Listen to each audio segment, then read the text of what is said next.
Good morning, America. For our viewers in the West, the Fed chair targeted thousands of nurses on strike and the big moments from Hollywood's Golden Night.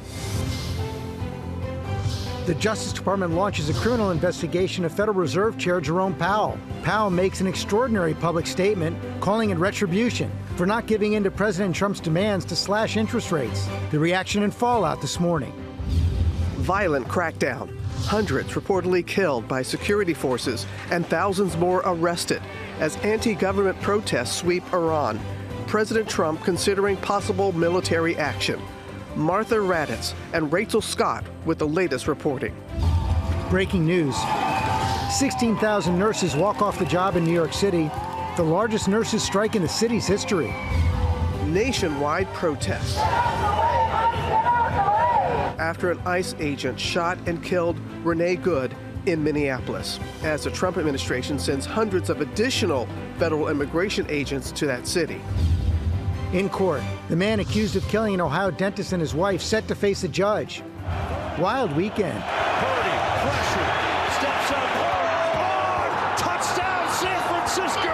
The 49ers beat the Eagles, ending their hopes of back-to-back Super Bowls. The Bills and Josh Allen beat the Jaguars. The Patriots knock off the Chargers overnight. Joe Buck joins us live to break down tonight's final wild card matchup on Monday Night Football. And one award after another. And the winner is one battle after another. For one battle after another on Hollywood's Golden Night. Timothy Chalamet taking home his first Golden Globe.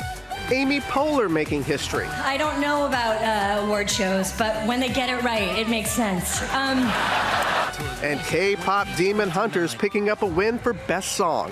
Now, who will be going up to collect Oscar gold? We're going! Live from ABC News headquarters in New York City, it's Monday. Good morning, America. We do say good morning, America. I hope everybody had a wonderful weekend. And boy, do we have a busy start to this week. A lot to get to, including breaking news overnight. Thousands of nurses walking off the job this morning in New York City. The strike coming in the middle of the record-breaking flu season, their demands and how the hospitals are responding. More on that coming up. We're going to begin with the extraordinary confrontation between the Trump administration and Federal Reserve Chair Jerome Powell. Trump's hand-picked prosecutors opened a criminal investigation into Powell, who fired back in a video statement, calling the investigation political pressure to force the Fed to follow Trump's wishes on interest rates. Elizabeth Schultz at the White House with the latest. Good morning, Elizabeth. Good morning, George. This is really an extraordinary escalation of President Trump's attacks on the Federal Reserve and its leader, Jerome Powell. The Trump Justice Department launching a criminal investigation into Powell, who's now speaking out, saying this threatens the independence of the institution in charge of setting interest rates.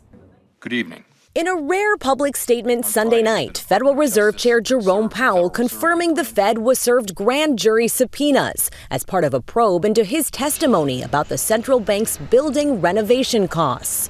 But Powell says what the investigation is really about is retribution. The threat of criminal charges is a consequence of the Federal Reserve setting interest rates based on our best assessment of what will serve the public, rather than following the preferences of the president. Since he took office, President Trump has repeatedly demanded the Federal Reserve slash interest rates. Powell insists the Fed won't bow to political pressure. This is about whether the Fed will be able to continue to set interest rates based on evidence and economic conditions, or whether instead monetary policy will be directed by political pressure or intimidation. Overnight, lawmakers denouncing the investigation into Powell. Republican Tom Tillis, a member of the Senate Banking Committee, threatening to withhold his vote for any nominee to replace the Fed chair, writing, "If there were any remaining doubt whether advisors within the Trump administration are actively pushing to end the independence of the Federal Reserve, there should now be none. It is now the independence and credibility of the Department of Justice that are in question."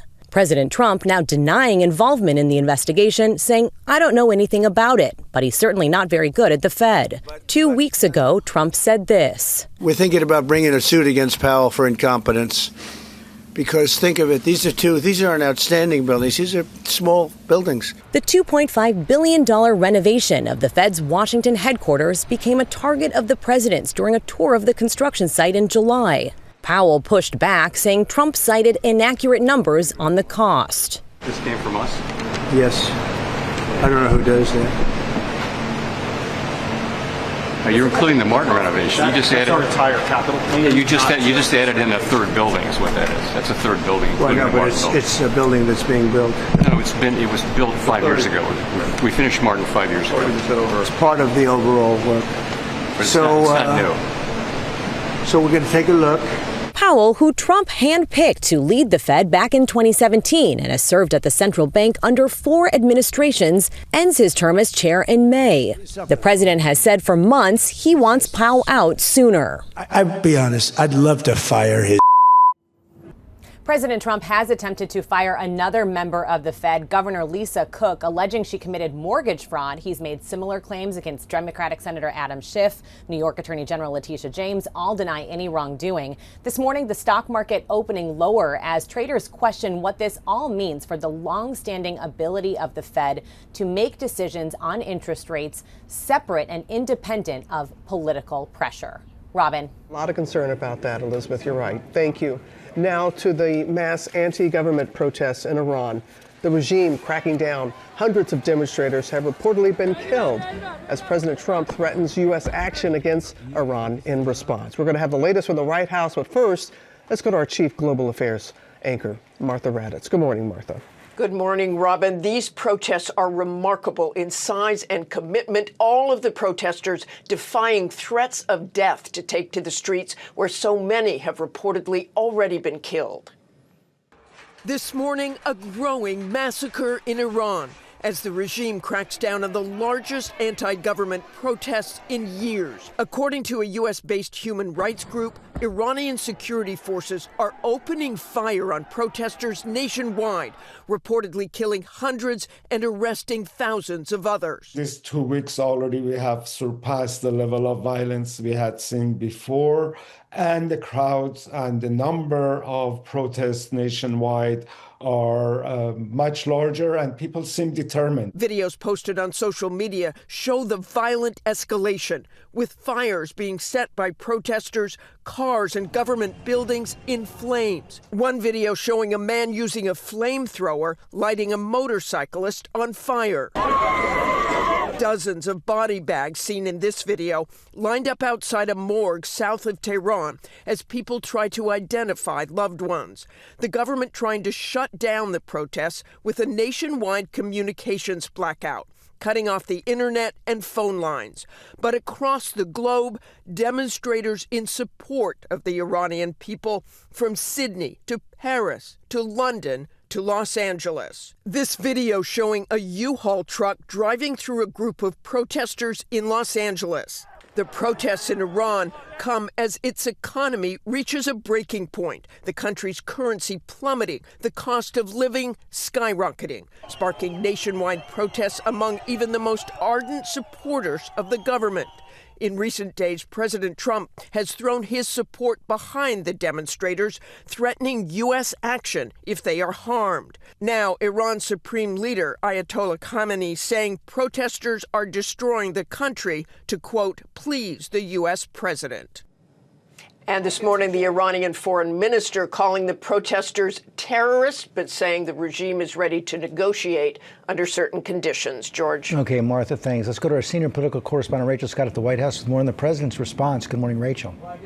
George, good morning to you. And you heard it there from Martha. The president says that Iran has called to negotiate, saying that they are now trying to set up a meeting. But he warned the United States may need to take action before then, as that death toll continues to rise.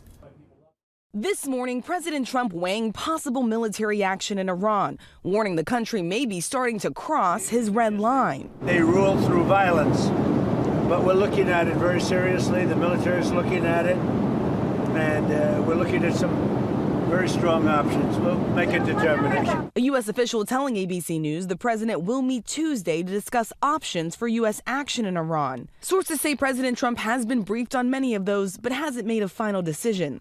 Over the weekend, the president vowing to help Iranian protesters, posting on social media, Iran is looking at freedom, perhaps like never before. The USA stands ready to help. The best way is to encourage them and say that, of course, we would recognize a government that is a freedom-loving government that allows free elections, but bombing's not the answer. Lawmakers urging the administration to stay out of it. U.S. military action in Iran would be a massive mistake. It would have the effect of giving the Iranian regime the ability to say it's the U.S. that's screwing our country up. A top Iranian official warning that the U.S. military and Israel would be legitimate targets if the U.S. strikes Iran. But the president says if Iran acts, the country will pay an even steeper price. If they do that, we will hit them at levels that they've never been hit before. And they won't even believe it. I have options that are so strong. So, I mean, if they did that, it'll be met with a very, very powerful force. And there are heightened tensions in the region. Over the weekend, the United States hit several ISIS targets in Syria after 2 U.S. service members were killed in an ambush in the region just last month. Meanwhile, the president, of course, delivering a very different warning to another foreign country, saying Cuba will no longer get oil or money from Venezuela, saying that they need to make a deal with the United States before it is too late. Cuba's president responding, saying no one tells us what to do, Robin. All right. Appreciate your reporting there, Rachel. Thank you. Now, breaking news. About 16,000 nurses from New York City hospitals walking off the job this morning, raising concerns amid a severe flu outbreak. Rhiannon Ally is on the picket lines with more. Good morning to you, Rhiannon. Hey, good morning to you, Robin. That's right. Here in New York City, thousands of nurses have taken to the streets. They are fired up.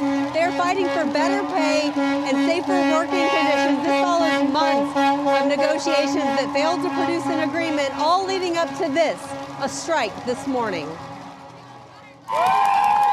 This morning, 15,000 New York City nurses hitting the picket line in what is considered the largest nurses' strike in the city's history. Union members walking out of several private hospitals across the city at 6 this morning. We need fair contracts now because I know that people are going to suffer, and that is not what we want. In response, hospitals like Mount Sinai say they have hired more than 1,000 agency nurses to help combat disruptions to care. The important, I think, piece to be mindful of is that we have spent lots and lots of time bringing in additional support to make sure that the responsible care of patients remains a priority. Nurses say they are seeking better staffing ratios, protection of benefits, pay increases, and workplace security guarantees, with the union pointing to recent shootings at city hospitals. Right now, working as a nurse in a hospital, you are danger everywhere. On Friday, the governor of New York, Kathy Hochul, declaring a state of emergency. This morning, saying she's happy 11 hospital systems have reached agreements, and she's sending New York Department of Health staff to the 3 striking hospital systems to monitor and ensure patient safety. All of this comes as flu numbers across the country are reaching record levels. 41 states, including New York, are seeing high or very high flu activity. The healthcare system will be there to make sure that people's needs are met. For the millions of people here in New York City, patient care should not be affected, so the hospitals say people should not delay or avoid getting help in a medical emergency, George. Okay, Rhiannon, thanks. Return now to the measles outbreak in South Carolina. Nearly 100 new cases reported in just the last few days. Hannah Battah is here with the latest on that. Good morning. Yeah, good morning to both of you guys. The measles outbreak in South Carolina is spreading fast. Health officials there now say that just between Tuesday and Friday of last week, there were 99 new cases. That brings the total size of the outbreak to 310 people. Vast majority of the cases are among children who are unvaccinated. Officials say they discovered new exposures at an elementary school in Spartanburg, South Carolina. There are now hundreds of people in quarantine. Measles is highly contagious and can spread for days before a rash appears. This all comes as nationwide, the CDC says the U.S. recorded more than 2,100 measles cases last year, the highest number since 1992. 2022. The biggest outbreak was in Texas. The U.S. had eliminated measles as of the year 2000, meaning it wasn't continuously spreading within the country. But in recent years, vaccination rates are down. Measles is preventable with vaccines starting at age 1 and a second dose at age 4. So there is help there. And you and Sophie are doing such a wonderful job with the GMA First Look, gotta say. Thanks. It means the world, especially coming from pros like you guys. Bless Thank you. you. Happy All to be right. part of the team. Good to have you on the team. Turning now to the NFL. I just wanted to see that smile. Turning now to the NFL. Wild Card Weekend. Man, did it live up to its name or what? How about those exciting finishes? You know I live in a sports I know you obsessed do. household, so I did see every one of these games, and there were so many incredible moments in the playoff action over the weekend. And while a Super Bowl favorite may not have emerged, one thing is certain, we will not have another appearance in this one by the Chiefs nor the Eagles. Drake May, welcome to the winner's circle in the postseason. It was a wild card weekend in the NFL playoffs. Overnight, it was a defensive battle in Foxborough, with the New England Patriots punching their ticket to the divisional round with a decisive 16-3 win over the Los Angeles Chargers. Henry's got it to the end zone. Touchdown, New England. And in an upset, the defending champs are out. Incomplete. San Francisco takes over, looking to take away the upset. Philadelphia's hope of a Super Bowl repeat dashed in a game that stayed tight from start to finish. It was the Niners who made the big plays late in the game, taking the lead with just under 3 minutes to go on a pass from Purdy to Christian McCaffrey. Purdy, pressure, steps up, touchdown San Francisco. It's McCaffrey. And this fourth down incompletion from Jalen Hurts, ending the Eagles' season. I didn't make the play. I own it. I own it all. Earlier in the day, it was Josh Allen and the Bills who survived a fourth quarter shootout, taking down the Jacksonville Jaguars with heroics like this crazy tush push. They shoved across. They'll go ahead and take the touchdown. And the action on Saturday was just as thrilling. Williams chased, throws, and it's caught. The Chicago Bears clawing their way back from an early 18-point deficit to knock off Jordan Love and the Green Bay Packers for their first playoff win since 2010. Star quarterback Caleb Williams doing a little trash talking, the only way the Bears know how, by grating some cheese. This is what rivalries are made of. That's it. Oh boy, this is the 7th game this season where the Bears pulled off a fourth quarter comeback from behind win. They want it. So does their coach, Ben Johnson. He may not want this, though. The team celebration got a little carried away there. After the big win this weekend, Coach Johnson accidentally gets tossed to the ground by one of his own players. Everybody okay, though? All good. All smiles. Yeah, whoopsie. Coming up in our next half hour, though, Monday Night Football announcer Joe Buck joins us live to preview tonight's final wildcard game, this one between the Steelers and the Texans, guys. Thank you, Lara. That was fun. Coming up, the biggest moments from the Golden Globes. One battle after another had a big night. Also this morning, the suspect in the killings of an Ohio dentist and his wife, set to face a judge, Alex Perez, is outside the courthouse for us. Alex? A major break in the murders of an Ohio dentist and his wife. More on the Illinois arrests coming up. It is a very busy start to the week. Please stay with us.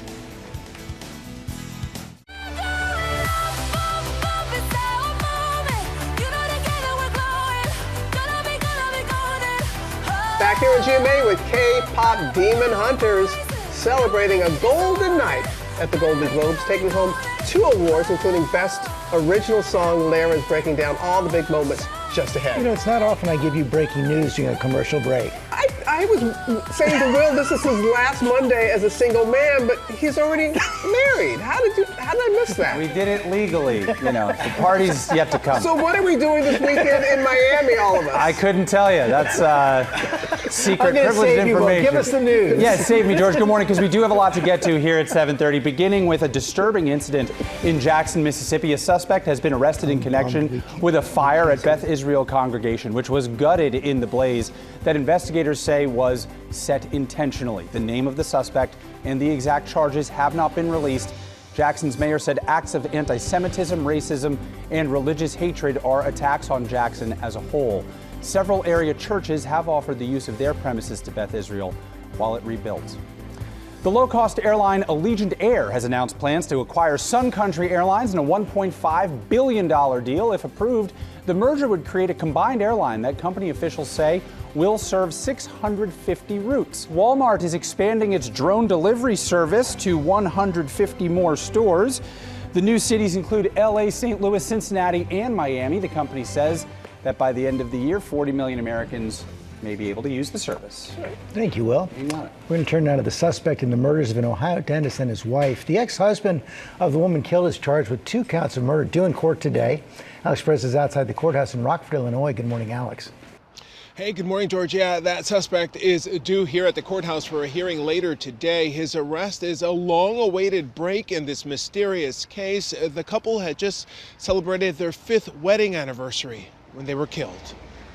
This morning, weeks of mystery ending in an arrest. Columbus police say 39-year-old Michael David McKee shot and killed Ohio dentist Spencer Tepe and his wife Monique. The couple's children, ages 4 and 1, also found in the home but unharmed.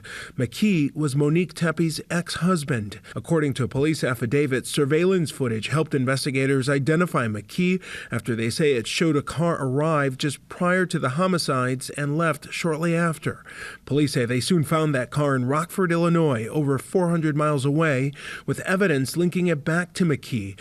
Court records obtained by our affiliate WSYX show Monique was married to McKee in 2015, divorcing in 2017, saying they were incompatible. This case is definitely disturbing. We want to bring some justice to the family.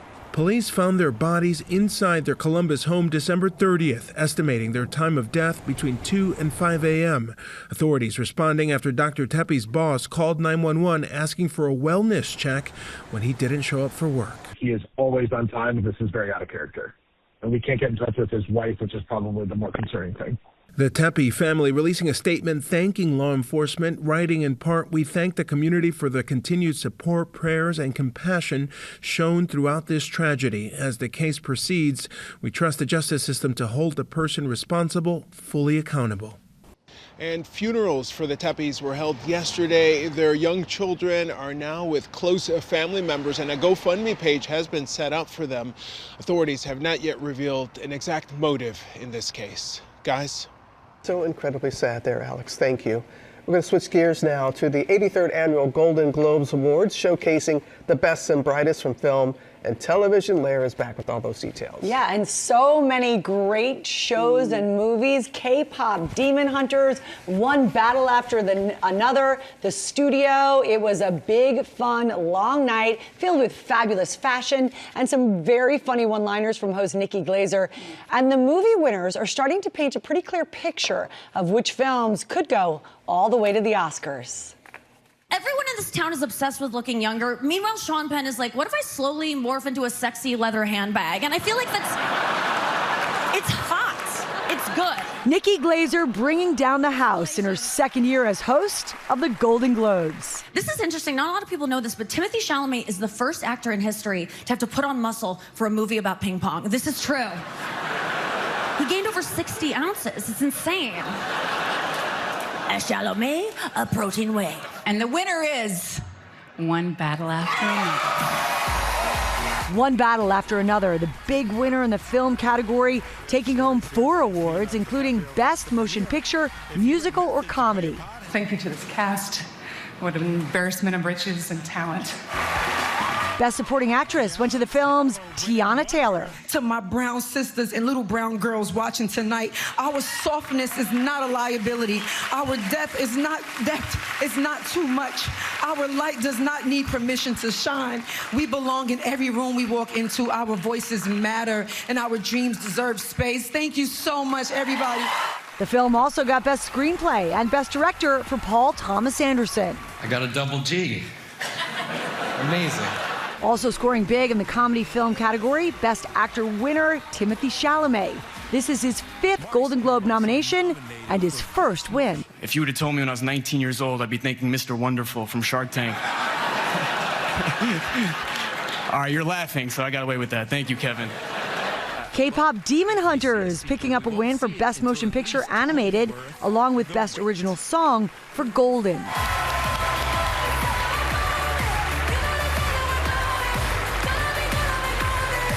a dream come true to be part of a song that is helping other girls, other boys, and everyone from all ages to get through their hardship and to accept themselves.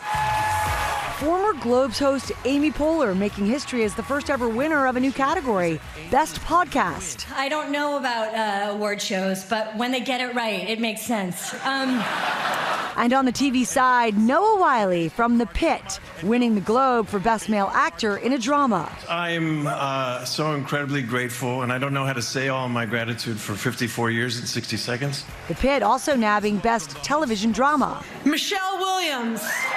Melissa McCarthy and Kathryn Hahn accepting Michelle Williams' Best Actress Award for FX's Dying for Sex.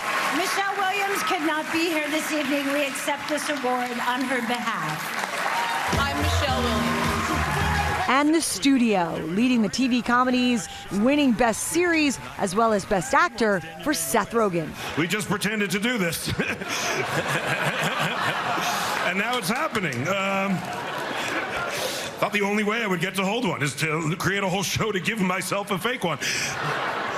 He's so funny. Oh my gosh. All right, so now the countdown to the Oscars is officially in full swing. In exactly 10 days, we will be announcing the nominations for the 98th Academy Awards right here on GMA. That happens on January 22nd, guys. Always look forward to that. Yeah. Thank you. It was a Lara. big night. It was. Now with more on the NFL playoffs, and joining us is Monday Night Football announcer Joe Buck. That's right, the Buck stops here on Mondays. He's in Pittsburgh. Set to call tonight's final first-round playoff game between the Steelers and the Houston Texans. Okay, Joe, your matchup tonight has a lot to live up to, given what we saw all weekend long. So what are your main takeaways from the games you've seen? Yeah, that's all great, Robin, but let's get back to Will Reeve already being married. What? Exactly, right? Am I right? Yeah. I mean, I'm heartbroken. I couldn't wait to just send my congratulations, and it's going to be after the fact. All right. Okay. Look, I know all the Eagle fans are dying with what happened last night. But San Francisco continues to amaze me. We did their last regular season game. We walked out of that stadium thinking, man, they gave it their all. They've had so many injuries. They got to be spent. It's been a good fight. And then they go on the road and they win at Philly. I just think what Kyle Shanahan has done, they lose Kittle in yesterday's game, and they still just keep on rolling. It's like whatever bump is in their road, they just bounce right over it. I was taken by that. I think Buffalo and their just will to win, and their quarterback, Josh Allen, the guy, I know he's won the MVP. He is the reigning MVP. I guess he won't be the MVP again. He doesn't seem to be in that conversation. He's the best player, in my opinion, in the National Football League. And whatever he seems to want to do with his legs or his arm, he just gets it done and just keeps them moving forward. And then Chicago. I think Chicago on Saturday night, just another comeback win, 18 points in the fourth quarter. They were down, and it's just remarkable what Ben Johnson, Caleb Williams, that team has been able to do. Man, it's just been fun to watch, and nobody wants to go in there right now and play him, and the Rams are next on their list next weekend. What are you looking for tonight, Steelers and Texans? You know, a lot of defense, George. A lot of defense. You've got the number one defense in Houston. They are phenomenal coming off the edge. Will Anderson Jr. is a stud. Daniil Hunter. Whether it's C.J. Stroud doing what he needs to do on offense, he doesn't have to be Superman. He just has to not turn the ball over and watch his defense go to work. Same on Pittsburgh's side. I mean, T.J. Watt is obviously a star. Alex Highsmith is a really underrated player off the edge for Pittsburgh. I think we'll see a low-scoring affair, but I think an intense game in the cold and wind tonight in Pittsburgh. We can tell that you're very much looking forward to that. Well, what about Aaron Rodgers? How are you going to call the game? Because, there's speculation if the Steelers come up short, this could be his last game. Yeah, I know. You know as well as I do that we cannot definitively say that if they lose, this is it. I mean, he's kind of hinted that way. He's almost talked that way. But I think with Aaron, or really any professional athlete, if they get the itch again, They can come back. Phillip Rivers just proved that this year. So for us to just wax poetic about this great career, and it's been great, and just say, this is it, he's riding off into the sunset, it's been a joy, goodbye Aaron Rodgers. We will kind of go there, but not totally go there if that is the case tonight. Well, you just did go there, just by the way, Joe. I did, but that was fake. That was TV fake. Okay. All right. Okay, Joe, thanks very much. You can watch Texas take on the Steelers on Monday Night Football tonight at 8 Eastern on ABC and ESPN. We are back with our play of the day, and Will, I think this is a first in football. Well, there's plenty of firsts in football this weekend, but this is the first right here. It's we're going all the way to the tippy top. The city of Chicago has a proud history of faith in football. Pope Leo, born on Chicago's South Side, he's a lifelong Bears fan. No surprise then that a local business starting printing Pope Leo jerseys. The proceeds go to charity. Now check out this fan going right to the source, asking the Pope to bless the Bears, the pontiff replying, "Da Bears," which is what Bears fans say. Whether or not this had an effect on the Bears' 18-point comeback win over the Packers in their wild card game, we cannot confirm, but we do know this victory made fans very happy. If you check out this dad watching the big game here while his baby is asleep. You have to do this silent celebration there. Look at that. He's doing like the Chris Farley on SNL. Yes, he does. Wow. Man under the bridge. All right. Well, congrats. The Bears play next weekend, and hopefully the Pope will be watching. Yeah. Good stuff there. Thank you, Will. Thank you. Coming up, our new series, The Migraine Fix. How can you recognize them, and more importantly, how you can get treatment fast. We'll be right back.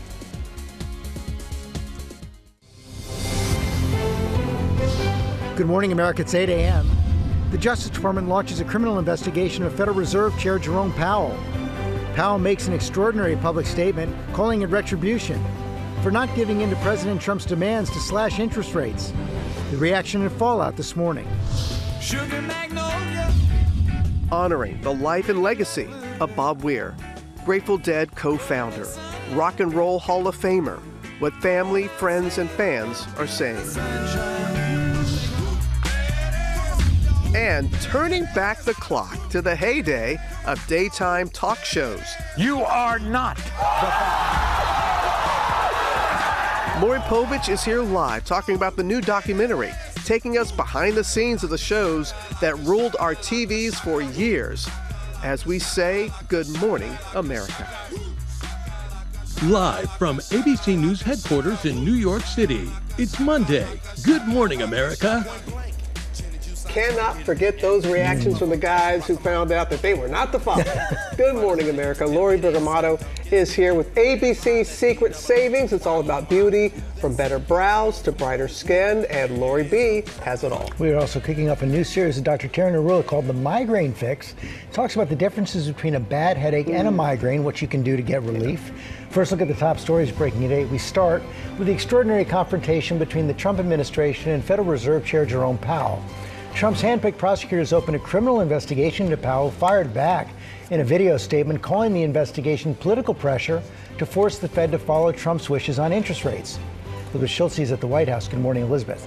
Good morning, George. This really is an extraordinary escalation of President Trump's attacks on the Federal Reserve and its chair, Jerome Powell. The Trump Justice Department launching a criminal investigation into Powell, who is now speaking out. In a rare statement last night, Powell confirming that this investigation is related to the testimony of a $2.5 billion renovation of the Fed building. But Powell says what this is really about is retribution for the Fed refusing to lower interest rates as much as President Trump has demanded for months. Overnight, lawmakers denounced this investigation. Republican Tom Tillis, who's a member of the Senate Banking Committee, threatening to withhold his vote for any nominee to replace the Fed chair.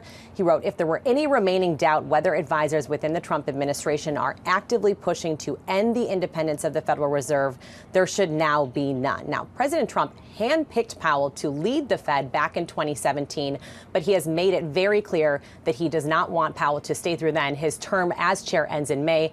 Trump has repeatedly threatened to fire Powell. Robin. That he has. Elizabeth, thank you.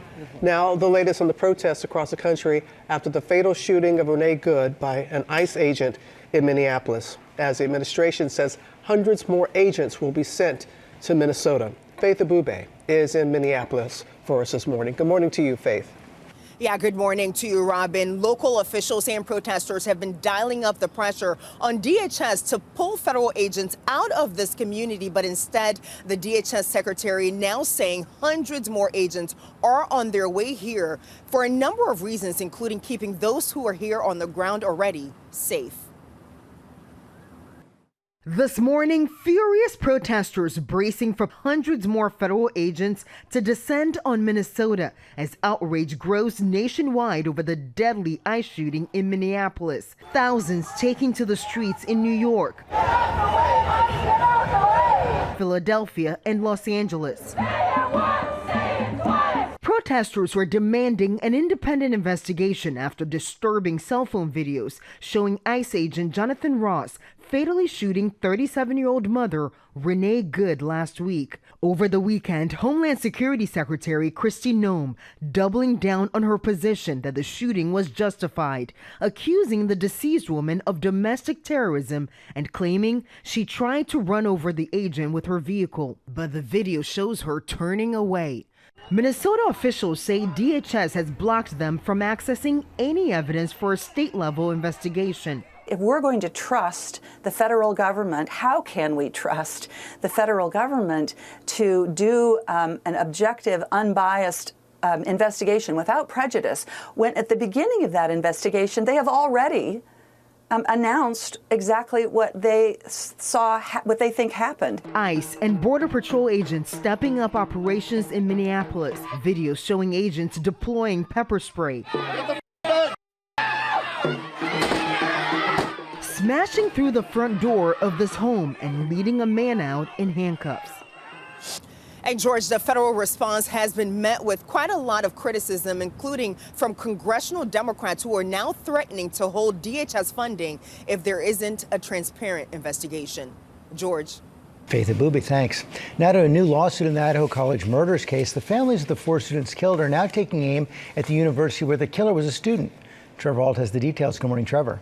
Good morning, George. And we know this case gripped so much of the country. 4 University of Idaho students brutally murdered by Brian Kohberger, and the victims' families have now filed a lawsuit against a different school. They are suing Washington State University. It's where Kohberger was once a PhD student and a teaching assistant, and they say there were several warning signs about his behavior, that he was accused of stalking students and other women, and that they alleged school administrators failed to take meaningful action to stop him. They claim that alleged inaction contributed to the deaths of these 4 students. Last year, Kohberger pleaded guilty to murder charges. He was sentenced to life in prison. The victims' families have said this effort is not about vengeance or speculation. This is about ensuring that institutions entrusted with the safety of young people take threats seriously. Well, Washington State said they wouldn't comment on a pending legal matter, but they did say that their hearts remain with the families and friends impacted by this horrific tragedy.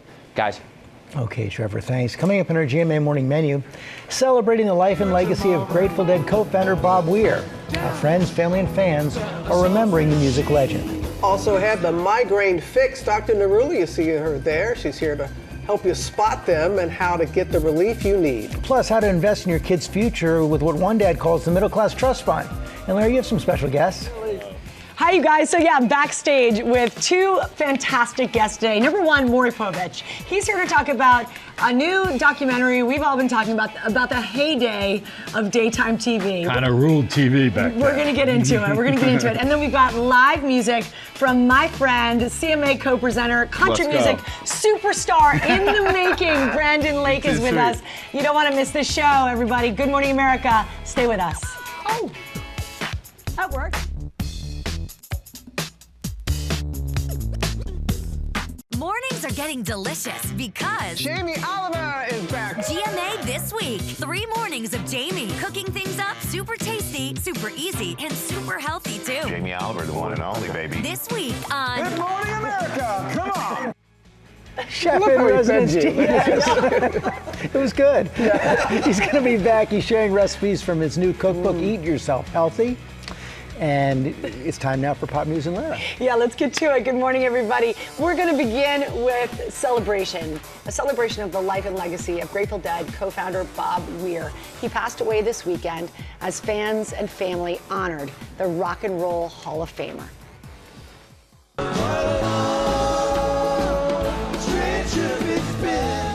This morning, the music world is paying tribute to the legendary guitarist, singer, songwriter Bob Weir, who passed away over the weekend at 78. He was a founding member of enduring musical juggernaut, the Grateful Dead. In 1965, Weir joined forces with the late Jerry Garcia to form the psychedelic rock band. I will get by. Its legions of devoted fans earning the name Deadheads. We used to play for silver, now we play for life. In 1980, Weir speaking to GMA. Do you feel a real commitment to these people who are so dedicated to you? Well, more than that, we feel a commitment to the music. I mean, we chase the music just as hard and as fast as we possibly can.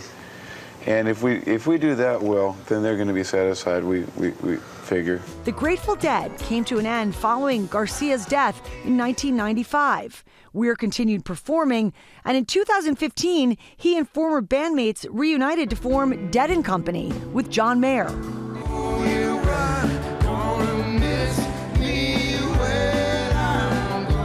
In 2024, these 60s icons went on to do 48 shows at the Sphere in Vegas, earning over $130 million.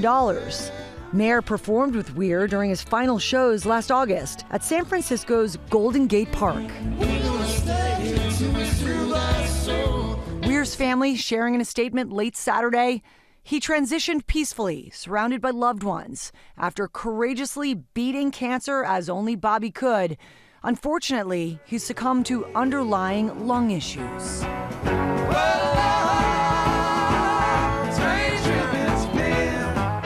And a wonderful one at that. And John Mayer released a statement about his dear friend overnight, saying in part, "Thanks for letting me ride alongside you. It sure was a pleasure. If you say it's not the end, then I'll believe you. I'll meet you in the music." He made a lot of people very happy with his music. Faithful fans, I mean, they would have seen him hundreds and hundreds of times. I have 5 shows under my belt from back in the day. Back in the day. Very, very talented. Right on. Right on. All right, and a big night in Hollywood. We move on. A Sunday evening when the Golden Globes kicked off awards season, Nikki Glaser getting a major thumbs up for her monologue and her jokes throughout the show. The fashion game very strong with gorgeous looks. Look at Emily Blunt wearing Louis Vuitton, look just stunning. Kate Hudson shimmering in silver Armani, and Julia Roberts killing it in a fabulous black gown, also from Armani. That necklace she was wearing was like a big strawberry pendant. She just looked perfect. The big winners of the night, Seth Rogen and his comedy, The Studio. Paul Thomas Anderson and his film, One Battle After Another. Noah Wyle winning Best Performance by an Actor for the series The Pit. And Timothée Chalamet, who gave a shout out to his partner, Kylie Jenner, along with his parents, as he continues to this winning streak, taking home his very first Golden Globe for his role in Marty Supreme. A lot of people saying he's got the juice to take it all the way to the Oscars. Could be interesting. Yeah, very exciting. And hey, speaking of movies, Avatar: Fire and Ash, the third installment of the James Cameron directed epic film series, was #1 at the box office again with more than $21 million over the weekend. In fact, the threequel, if you will, is now the very first U.S. release to top the domestic box office for 4 weekends in a row. This since 2023's Barbie. Globally, yeah, huge. Globally, Avatar was #1 as well, which brings its worldwide tally to well over $1 billion. The 3 films in the trilogy have made over $6.5 billion globally. Wow. Yeah, Avatar: Fire and Ash lighting up box offices in theaters nationwide right now. Check it out. It's really spectacular. And then finally, real quick, a game of hide and seek that was a little light on the hide part of the program. Check out 2-year-old Emmy deciding that this was the perfect spot to disappear behind a garden ornament. Maybe like an inch in diameter. That video has over 1 million views on TikTok. Made us smile. Thought we'd end it on that. Good job. Very committed. That's Pop News, Thank guys. you, Lara. Now to our new series, The Migraine Fix. Migraines affect nearly, are you ready for this, 40 million Americans, and women are impacted at more than twice the rate of men. So what are they? How can you recognize them?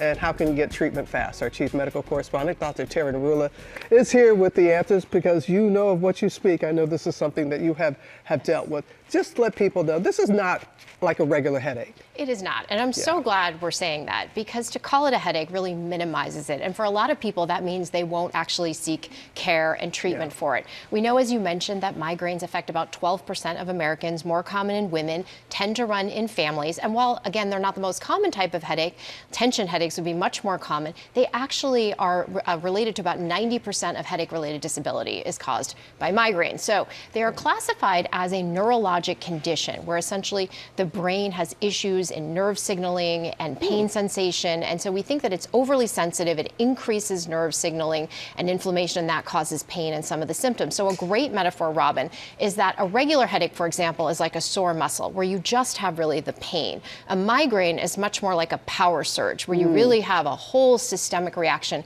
with a lot of different symptoms.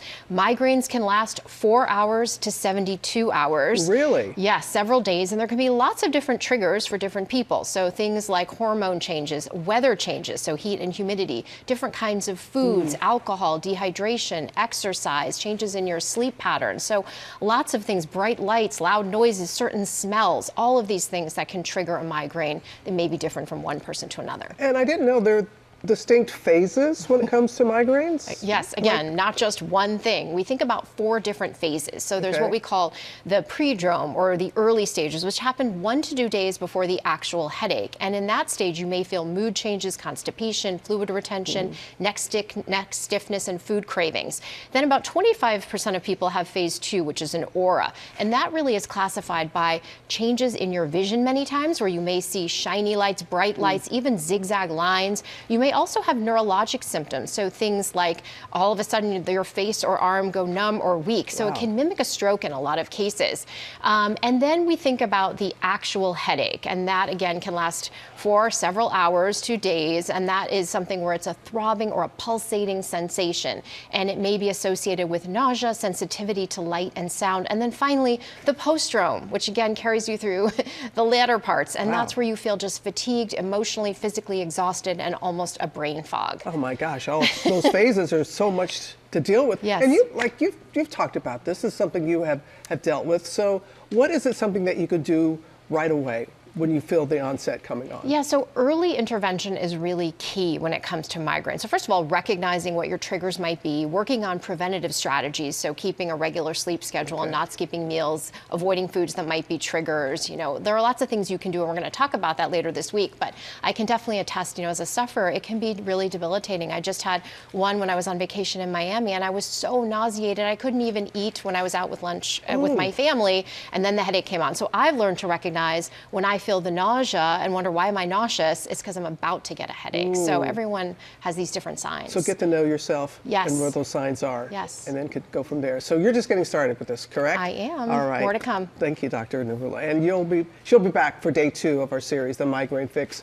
We'll give you the day off tomorrow. Wednesday, we'll have you on Wednesday. We'll be focusing on treatments, what works and what doesn't, right, Lara? Yeah, helping so many people, Robin. And we're going to help people right here now, too. ABC Secret Savings. GMA lifestyle contributor Lori Bergamato is bringing us beauty this morning, from better brows to brighter skin, and at prices you have to see to believe. And I was asking you about this product, Grande Cosmetics, because everybody really wants a fuller brow now. It's just the look, and then lashes, of course. And then, we came up in the 90s when everybody was like plucking their brows. So if you did too, Grande Cosmetics is here to help you, as are we, because we are going to save you on these great products. Now, these have a brow serum, which is a 2-in-1. And what I was saying to Lara is it's great because it's part treatment, but also part cosmetic. So you're able to get that fuller look. It will tint your brow, and they have all different shades here. There's taupe, and there's like a darker brown, and auburn even.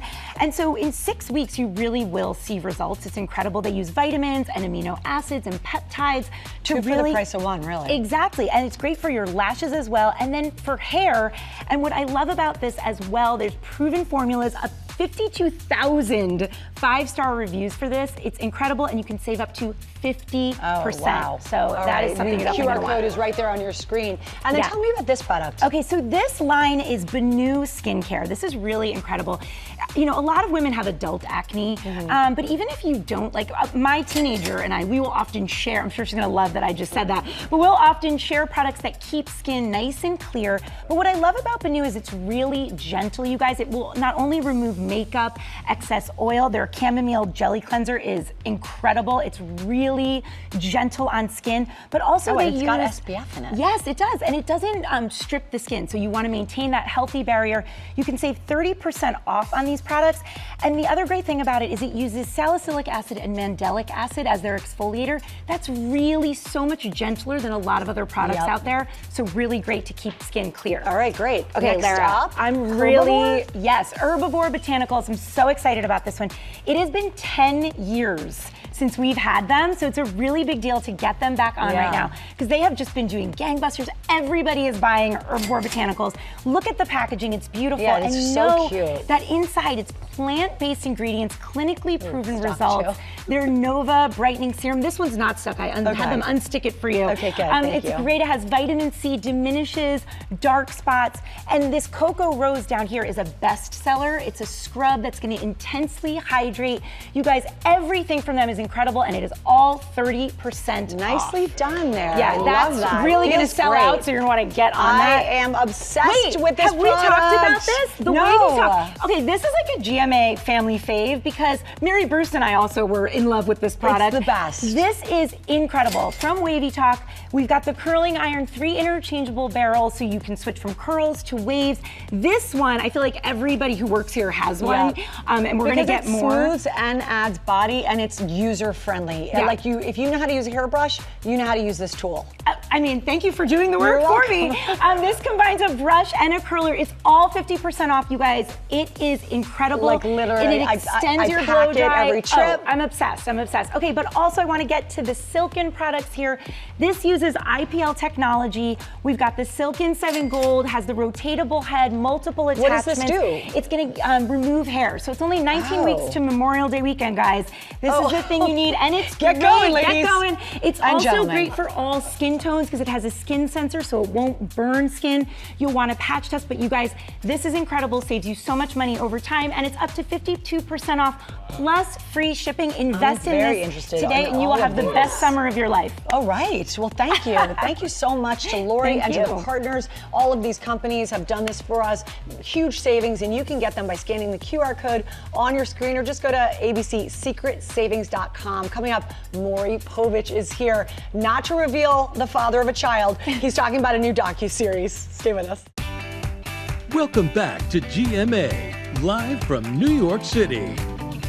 And we're back with Maury Povich. He is a talk show icon, podcast host, and now he's part of a new docuseries that's called Dirty Talk. Yes. When daytime talk shows rule TV. Give it up for Maury Povich right Maury! here. Maury! Maury! Oh my God. First of all, I'm honored that the three of you are here. Oh my goodness. That I can have all three of you. You deserve it. You deserve it. We're just talking about the heyday. The heyday of talk shows. So what are we going to learn about that era? Well, I think what you're going to find out is that it kind of ruled TV because back starting in the late 80s all the way through the early 2000s, there were 20 talk shows. It's crazy. On TV during the day. Thriving. And it was a dog-eat-dog world, very competitive, you know, and we got a lot of criticism because we pushed the envelope, we were on the edge. And so it was a crazy time. Was that hard to get the criticism, or did you have thick skin? Some people, I kind of had a thick skin because, I mean, I was taking criticism way back when I started a show called A Current Affair, so I was used to that kind of criticism. And I always said, look, if your viewers still were there, you had something to offer. And in fact, George, you might remember this. there was kind of the politicians got involved. There was a morality police. People like Bill Bennett, the Secretary of Education, Joe Lieberman, a senator, was saying, please turn off these shows. And it was a real gauntlet for a lot of politicians as well to go on the shows every once in a while. And that's all part of this docu-series, which, by the way, is on Wednesday, 9 o'clock we're going to do all on that. ABC. We're going to do all you have to do it. I can't promote the documentary. You should. Just know that we got you. We love this thing. He's still training. Yes. And I want to show this clip because back in the day, if somebody wanted to be on the show, they would call in, correct? 1-800. So check this out. Hundreds of people would call in. Can you hold for a second? On a couple of occasions, thousands. The 1-800 number became such a recruiting device that we didn't have to go out and beat the bushes at all. They came to us. Wow. So it's just unbelievable. People used to ask all the time, where do you get these people? Where do you get these people? Part of the American fabric. I mean, that's part of America. Yep. Jerry Springer always used to say, Jerry used to give me the nicest compliment. He'd say, Maury, here's the difference. You're the real deal with your show, and my show is wrestling. Well, you talked about how competitive it was. Did you all get along off camera? Well, you know, George, there's one great story. When Phil Donahue retired, NBC gave him a big primetime special, and for a skit, he invited all of the talk show hosts to be on the show. You were there, Larry. I was there. I was at Page, and I got to go. So we all were in the green room. This is how bad our egos were. Talk show host, silence. Nobody talked to each other. Oh my God. Nobody. Whoa. I mean, we were all there. Because we were cared more about ourselves than the others. First of all, your show was on for decades. Yes. Still on in reruns. Our kids watch it. I mean, you're an icon, and you have a favorite memory. It's hard to choose, Maury, because you've had a lot of wild shows, but really one for the books. Can you explain? I just don't even know how to explain this medical anomaly. There was a woman accusing a guy of being the father of her twins. I never knew the results to anything because I didn't want to know anything more than my guests. I wanted to be a surprise. That's why you are the father, you are not the father. That's how it came out with the intonations. So this woman was accusing this guy of being the father of her twins. I opened up the result. He was the father of one, but not the other. Maury, and I look around to the staff. Fraternal twins. If a young woman is very active, she can be seeing more people at a certain time of the month, and she can have two fathers. Maury, so that was real. And it was real. Was that like a Maury show dream come true? It was unbelievable. The doctor said to me it was 1,000,000 to 1 shot, and it came in twice on the show. And you really didn't know before you opened up the envelope? No, I never knew anything. The first time I ever did DNA or lie detector, I said to the producers, I don't want to know the answer. I just don't want to know. Wow. That's why I came across on and your face like that. Yes, you were. I wanted to be as honest as the guests and the viewers. Yeah. So that's, I mean, Talk about your podcast. My podcast is called On Par with Maury Povich. We've been on since March. This is season 2. We have this week is a great comic named Josh Johnson. I don't know if you know of Josh. He's at the Beacon Theater this week. He's a terrific young comic. He kind of reminds me of George Carlin because he's a great storyteller.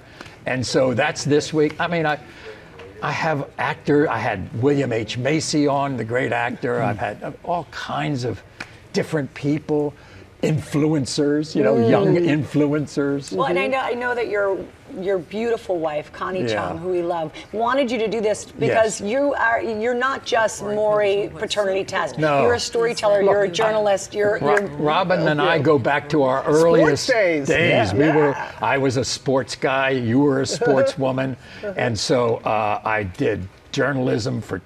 Look, when George was in politics, I was in Washington D.C. I had a big journalism background, and so and that's Connie says, why don't you show people that you can do more than determine the birth of every single kid in America? We knew you could. We've known that. You can do it all, Maury. Oh my goodness. And I'll do it for you.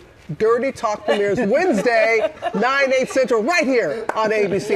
Streams the next day on Disney Plus and on Hulu as well. Coming up, Family Money Matters, advice for securing your kids' financial future. We'll be right back. Thank you, Maury. So great. Thank you.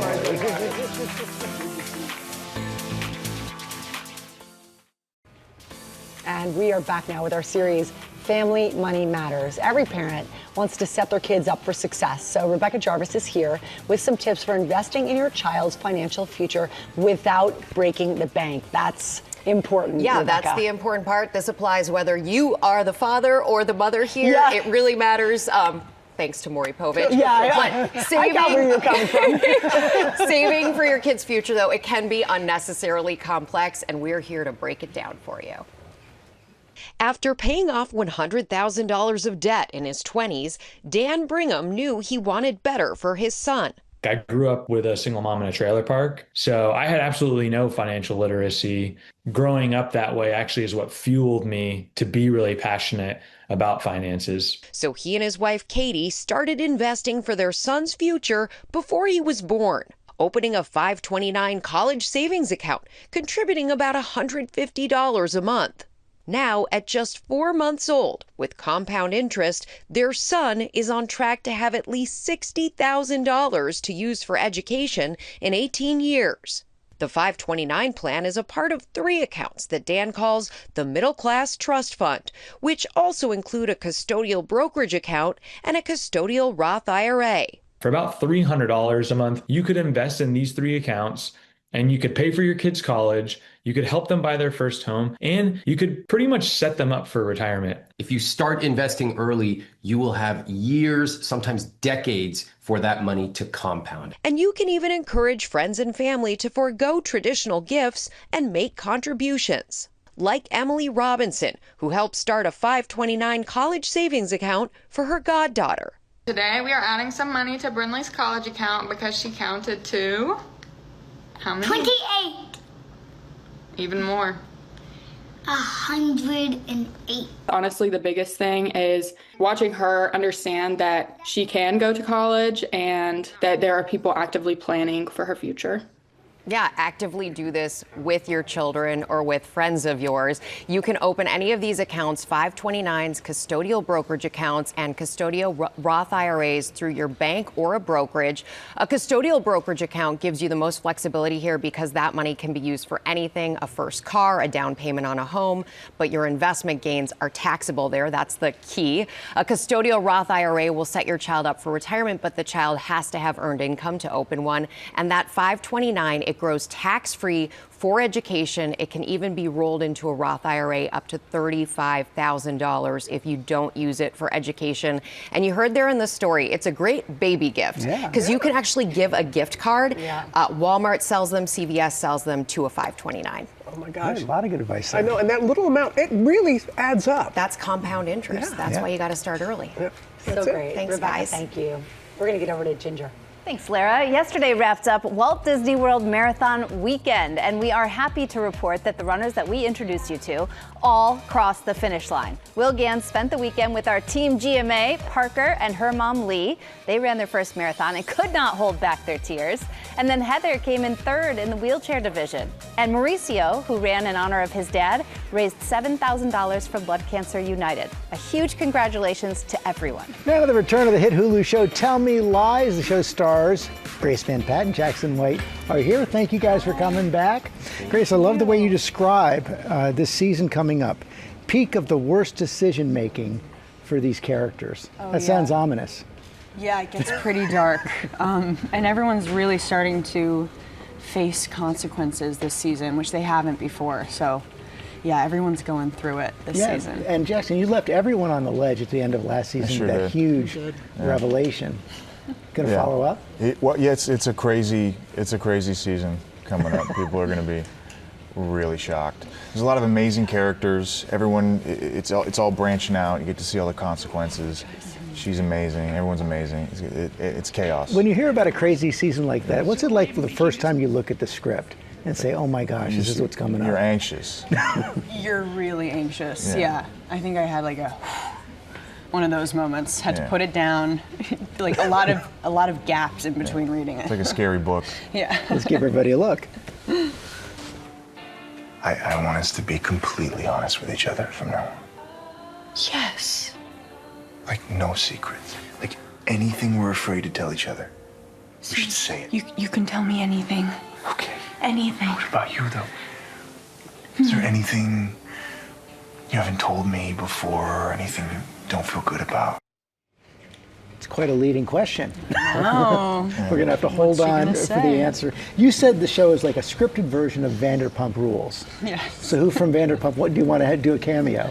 Well, I kind of had a dream be fulfilled because I met Stassi Schroeder because she's hosting the Tell Me Lies podcast this season. So I got to meet her, and it was a very big moment for me. I think she's all I need to meet.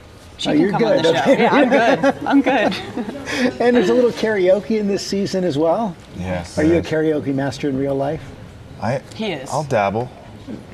I He like a is. little karaoke. Being Do you? humble. Do you like Do karaoke? I? Yeah. No. No. Really? I'll Never do it on with the my show? wife. On the show? Yeah.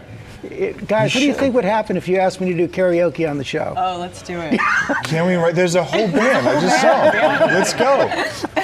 Never What's up, ever going to guys? happen. Not going to see me do karaoke or dance. You can ask Michael Strahan about that. Darn it. But before we go, I had the chance to sit down with one of your high school classmates, Timothy Chalamet, Oh, a couple weeks ago. nice. You guys had an amazing group there at LaGuardia. Yeah, it was such an amazing school. So many talented kids, and yeah, I'm so grateful to have gone there. Seriously.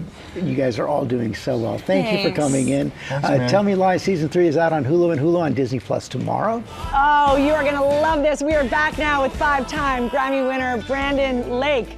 5-time Grammy winner. Wow, I didn't realize when you and I were at the CMAs together, I would have been even more nervous. I was so nervous. Honestly, you made me feel so at peace that we were both nervous together, but we were got through it wrecks, together. But we got through Yeah. it, and you're going to get through this great. We just heard the warm-up, and you sound amazing. thank you. This guy's current album, King of Hearts, went to #1 on Billboard's top Christian albums and top rock albums, and was selected in Billboard's 50 best albums of 2025. Great. Brandon Lake is here, everybody. Please welcome him to Good Morning America for the very first time. Thank you. Honored to be here.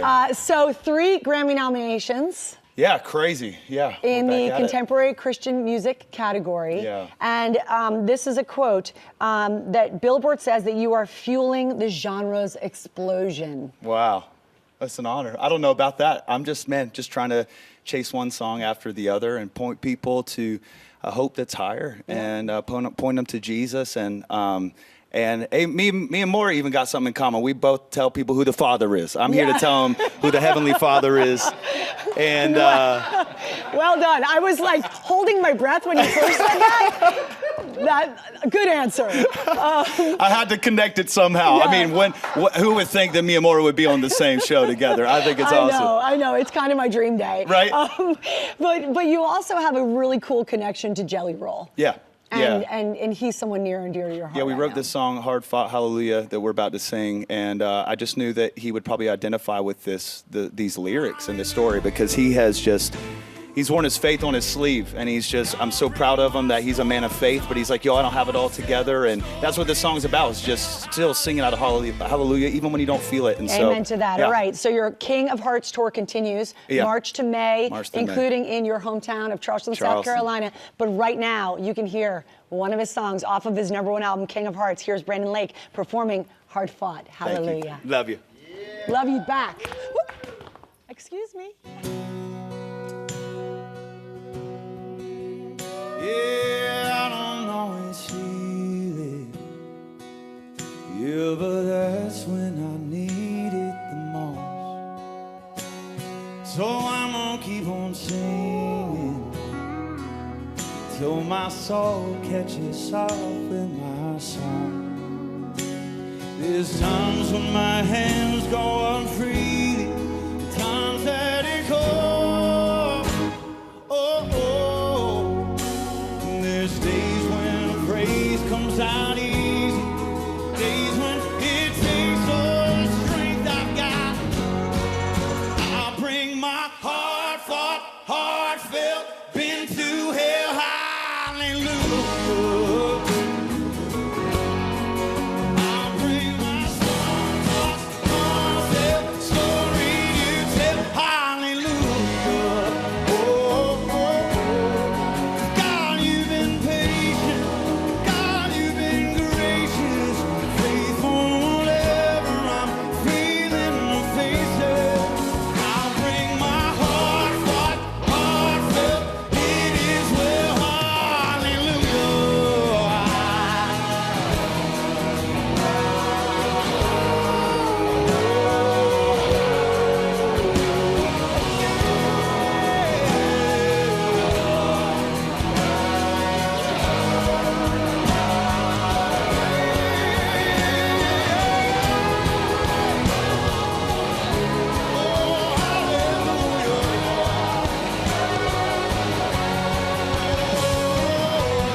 How much do we love Brandon Lake? He's fantastic. He brought us to church, y'all.